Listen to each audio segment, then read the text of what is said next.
Wow, this is intense. Oh, hello there. It appears the fact that you've caught me in the middle of reading Thor by Jason Aaron. Uh, for the record, by the way, this is a really fantastic book, and when it comes to the modern Marvel runs, in I think the fact that Thor by Jason Aaron should be very much held up in the same regard as stuff like The Immortal Hulk by Al Ewing, Venom by Donny Cates, Daredevil by Chip Zdarsky. Like, this really is a fantastic storyline with Thor. And if I actually remember correctly, I'm pretty sure that it was in this storyline that we got introduced to one of Thor's most formidable foes, Gore the God Butcher, which ties in perfectly to what I'm talking about because unfortunately, as much as I do want to talk about the Jason Aaron Thor run because it is really great stuff, that is not what you guys are here for, and that is not the title of this video, but rather this video is entitled a review of Thor Love and Thunder. Now, for those unaware, Thor Love and Thunder is a sequel to Thor Ragnarok, and it takes place following the events of Avengers Endgame. Taika Waititi has returned to direct, and in addition to directing, he's also written the screenplay alongside Jennifer Caitlin Robinson. And we also have a variety of previous actors from the other Thor movies returning for their roles. Obviously, Chris Hemsworth is back as Thor. We also got Tessa Thompson back as Valkyrie. Taika Waititi himself is back as Korg. And, obviously, of course, we have Natalie Portman returning as Dr. Jane Foster, or the Mighty Thor in this instance. And obviously they're joined by newcomers, Christian Bale, who portrays the villainous Gore the God Butcher, and we even have Russel Crowe making a brief little appearance as Zeus. Yes, that's Zeus. Now, obviously, of course, following the events of Endgame, Thor joined up with the Guardians of the Galaxy, where he basically went and helping them on adventures and whatnot. But after a mysterious individual known as the God Butcher ends up slaughtering the gods, Thor makes a team consisting of him, Valkyrie, Korg, and obviously, of course, Jane Foster, who has suddenly come into possession of a reconstituted Mjolnir and is now looking very much like a Thor. So, it's up to them to be able to stop Gore. Now, before I get into some of the problems that I have with this movie, I do want to mention what I did like about this movie. The performances from everybody, of course, were really solid. Chris Hemsworth has been playing Thor since around 2011. It's been 11 years since he first played Thor, and he's the first out of the original Avengers, like Iron Man, Captain America, etc., to ever have a fourth film. So I think it is pretty commendable, the fact that, he has gotten 4 films. Obviously, of course, Tessa Thompson is great as Valkyrie. I always love seeing Taika Waititi pop up as Korg, because he's always very funny. And I also really like the friendship and camaraderie that Valkyrie and Thor end up sharing with each other. It was also really nice to see Jamie Alexander back as Lady Sif, because she was supposed to show up in Thor Ragnarok, but I believe because of a scheduling conflict, she actually couldn't appear. So my guess is that she might have ended up getting killed off alongside the Warriors 3, but it was thanks to that scheduling conflict that she was able to survive. But anyways, that's just my personal theory on it. But, it was really cool seeing her come back. There are a couple of other individuals from previous Thor media that do end up making appearances as well, which I'm not going to get into because that would be spoilers, and I don't want to ruin the surprise. But there was one character that appeared that I was like, oh my gosh, they actually got him. And I'll give you a hint. It has to do with a series of one-shots that Thor ended up doing, which is like, what was Thor up to during Civil War? It's those shorts. If you know what I mean, and if you've seen the movie, you know what I'm talking about. But anyways. And Russel Crowe, he was also, for the brief little appearance he made as Zeus, I thought he was really great. I thought it was really funny the fact that apparently the gods have a big orgy that they attend to. No joke, that actually is something that happens in the movie. And then one of the funniest bits was like when Zeus was like, "You are no longer invited to the orgy." Like, that's really funny. But the 2 performances that I really want to talk about and stand out to me the most are Natalie Portman as Jane Foster and Christian Bale as Gore the God Butcher. First off, I'm going to talk about Natalie Portman as Mighty Thor. I thought she was really great. Natalie Portman is a really great actress, and I'm really glad that they were able to utilize her more in a better capacity than how they had her in the previous Thor movies, including that one. Because she's very much, when she's wielding Mjolnir, she's an equal to Thor. They both possess the power of Thor, and they're both essentially gods now. And I love the camaraderie, and I also love the romantic element between them, because this, obviously, of course, there are some similarities from Ragnarok in this, but Ragnarok was very much a 1970s space opera with a party vibe to it, whereas this is more so a 1980s inspired adventure with a heavy romance element. And I think the romance element between Thor and Jane was really great, and I really like the fact that they actually had a real, reasonable, and actual realistic reason as to why they didn't stay together, because, you know, Thor didn't want to get connected to Jane because he's a god and he's lived for thousands of years, and then, of course, they basically began to shut each other off and basically put each other at arm's length, and so eventually they just couldn't be together anymore.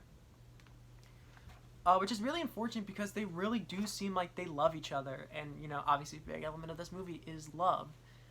And obviously I am really glad the fact that they did keep in the storyline where Jane is suffering from stage 4 breast cancer.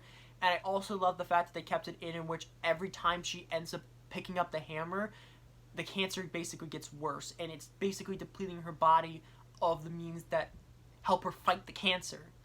So, like, say, for example, she were to get a thing of chemotherapy, but then she has to go become Thor. As soon as she picks up the hammer, yes, it temporarily does get rid of the cancer, but it also gets rid of the chemo that's helping to treat her. So it's basically slowly killing Jane as well. I really do love the fact that they kept in that element. And the next thing that I want to talk about is Christian Bale's performance as Gore the God Butcher. Man, he was great in this movie. Like, Christian Bale is obviously a fantastic actor. I loved him in American Psycho. Obviously, he was great in the Nolan Batman films. And even though I didn't like that Dick Cheney movie that he did with Adam McKay, I thought he was great in it. Like, he just completely disappeared into the role of Dick Cheney. And he very much does bring that same level of dedication and authenticity to the role of Gore. And I do think the fact that he is probably one of Marvel's more stronger villains in the past couple of movies. Like, I really do think the fact that in regards to, like, Phase 4, the villains haven't particularly been the strongest for the most part. Like, Wenwu, aka the Mandarin from Shang-Chi, I thought was pretty great. I thought he was good. No Way Home's villains were basically just villains from previous Spider-Man films, so there was that. Doctor Strange, of course, you know, we all know what ended up going there. Black Widow and Eternals, I barely even remember the villains in those. So, yeah, Christian Bale was great as Gore. But this does tie into a little bit of another problem that I do have with the movie, which I will get into in a sec. Obviously, of course, there were some really fantastic fight sequences in this film, and there's one sequence in particular that I really liked when they went to the Shadow Realm, as it was, and the colors have been completely muted, and then everything's basically in black and white, except for, like, these little Brit snippets. Like, you see it in the trailer when Thor's using Stormbreaker, and when he's channeling the lightning, his bits of color that pop off of him as he's using the lightning, but the rest is in black and white. I thought those were really cool details. And not only that, but the visual design is also pretty good, too, for the most part. But this is where we sort of begin to get into sort of my critiques with the movie. The first being the VFX. For the record, I do not blame the visual effects artists who worked on this movie for why some of these visual effects shots were not as good as, like, Ragnarok or whatever. Because, one, we're still in the middle of a global pandemic, so obviously that's going to make it a little bit harder to work. But the other thing is that apparently Marvel is not the best company to work with when it comes to VFX. Like, apparently, like, these set out, like, these precedents that's, like, they have, like, these due dates and guidelines that are almost impossible to achieve and have them be really well made. And it's all over Twitter and it's all over the internet. You can look it up on your own time, but yeah, there were some really bad VFX shots in this movie. Like, there was some really bad green screen. Not only that, but it feels like that sometimes, like, the helmet that either Jane or Thor will end up wearing on their heads, it will literally look like it's a cutout, like it's a cutout on their face. Like, it's like, okay, now we need to digitally just copy and paste over Chris Hemsworth's head, and there we go. And then obviously, of course, the one shot that's been appearing all over Twitter is the scene when Heimdall's son ends up appearing before Thor, and it's like a blurry thing. It's like, wow, that looks like something that somebody, like a higher quality YouTuber would do with like a green screen and like $100. Like, and like I said before, I don't blame the visual effects artists. I blame the fact that, you know, Marvel isn't giving them enough time to properly develop these VFX shots. And when I was mentioning earlier about how there was something about Gore that I didn't really like, I really did think that he was a great villain, and I did think the fact that for the purpose that he served for the movie, he was really well done. However, there were two things about him that I really didn't like. One, I wish we'd gotten to see way more of him on screen actually butchering gods. Like, you're constantly hearing about him, like he's the god butcher and whatever, he's slaying all these gods, but you usually see the slaying gods off screen, and you don't see him actually do it. Like, apparently, there are actually some deleted scenes involving Jeff Goldblum's Grandmaster, Peter Dinklage's character from Infinity War, whose name I'm forgetting, and apparently Lena Headey she's from Game of Thrones. She was also in Infinity Train and a couple of other projects. She was also Evil Lynn in Masters of the Universe Revelation. Apparently she had a role in it, but that ended up getting cut out, so maybe she would have played Gore's wife, or maybe she would have played another god that would have been slaughtered. But yeah, there was apparently more stuff involving Gore, but I really wish the fact that we could have actually gotten him to see him god butchering, because his whole thing is he's the god butcher. And the other thing about Gore's storyline that works so well in the comics, and this is my second thing, is when Gore ends up showing up, he ends up facing off against 3 different versions of Thor. There's an arrogant version of Thor from the past who's unworthy of wielding Mjolnir. There's a future version of Thor who's become old, bitter, has an eye patch, and is also missing his arm. And then there's the modern day Thor the Avenger. And it was while he was fighting Thor the Avenger that Gore's whole backstory is that he came from a planet where he basically lost everything, from his mother to his wife to his pregnant child, and the rest of his children just slowly dying out. And everyone was like, pray to the gods, Gore, do not lose faith. But when Gore lost that faith, he was basically exiled. And so by the time he actually did find that gods were real, he was really upset the fact that even though they were real, they did nothing to help him and his family. So he ended up acquiring All Black, the Necro Sword, and basically went on a killing spree, killing as many gods as possible. Even down to the fact that he even created a god bomb that would be used to kill all gods throughout all time and space. And it was while fighting Gore that Thor began to have this realization, which even though he is a hero, he began to have these thoughts like, what if Gore's right? What if the people are better off without? What if a godless age is what's needed? What if we're not really all that important in the grand scheme of things? Like, it began to seriously help Thor question whether or not what he's doing and what all the other guys are doing are right or not. And that's really great character stuff that unfortunately was not included in the movie, because that's not what the movie is about. It's mainly about Thor and his attempts to reconnect and learn to love again. Jane obviously coming back as the mighty Thor does sort of help with that. And then of course Gore has his own storyline as well. And then obviously of course there's the jokes in this movie. Obviously when Ragnarok came out, Marvel was like, we really need to try and replicate the success of that movie, because people loved its lightheartedness and its jokes and whatever. Apparently like 80% of that movie was actually improvised. But the thing about Thor Ragnarok is that it had an established script. Like, Taika Waititi wasn't really involved in the writing process initially, I believe, but it was written by like Christopher Yost and Eric Pearson and a couple of other people. They still had a set storyline down of like, this is what will happen over the course of the movie. A, B, C, this will end up happening. You can basically just do whatever you want from there, but these are the really main points that you really need to hit.